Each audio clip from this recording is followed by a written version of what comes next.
Dans cette vidéo, nous allons parler de la nocturie. Nous avons dans ce mot noct qui renvoie à nocturne, à la nuit, et uri qui renvoie aux urines, au fait d'uriner. Donc la nocturie se caractérise par une fréquence élevée des urines pendant la nuit. Et les personnes qui en souffrent généralement se réveillent plus de 2 fois par nuit pour aller uriner. Et certaines même peuvent se réveiller jusqu'à 5 à 6 fois lorsque la pathologie ou le symptôme est vraiment très grave. Il faut donc dire que c'est à cause de cette raison, c'est une cause fréquente d'insomnie dans le monde.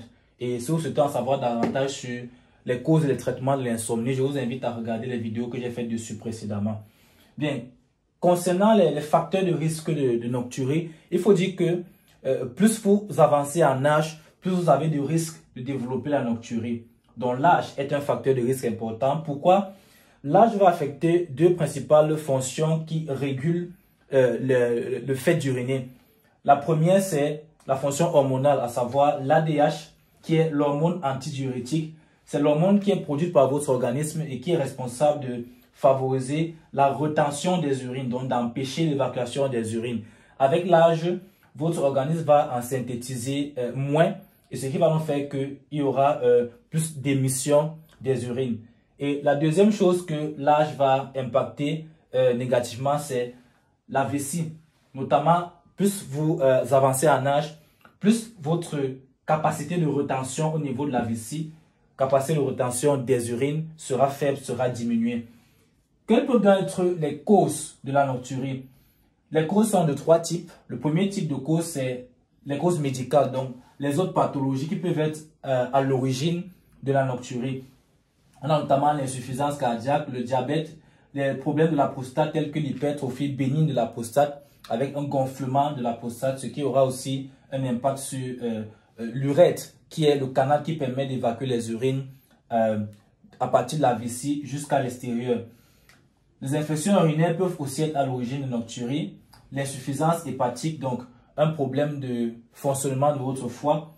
La sclérose en plaques qui affecte les nerfs, le système nerveux. Et enfin, l'apnée du sommeil.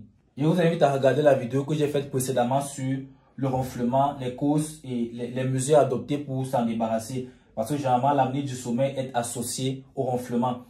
Le deuxième type de cause, c'est certains médicaments tels que les diurétiques, dont le furosémide, qui sont administrés chez les patients pour pouvoir favoriser l'évacuation de plus d'urine, ce qui pourrait être bénéfique par exemple pour la régulation de leur tension artérielle. Et troisièmement, certaines boissons peuvent être à l'origine de nocturie, telles que les boissons qui sont riches en caféine, donc café, thé, ou même certaines boissons énergisantes, ou encore les boissons à base d'alcool. Quelles sont donc les mesures que vous pouvez utiliser pour vous défaire de la nocturie?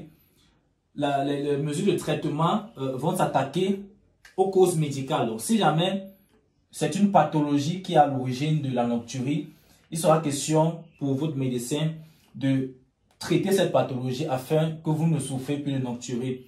Bien, si par contre il n'y a aucune pathologie détectée ou diagnostiquée qui pourrait être à l'origine chez vous de nocturie, vous devez adopter un mode de vie sain qui va vous permettre d'éviter de vous lever plusieurs fois la nuit pour aller uriner. Et donc, pour ce faire, vous devez éviter l'alcool, la caféine et de boire trop d'eau 2 heures avant d'aller dormir.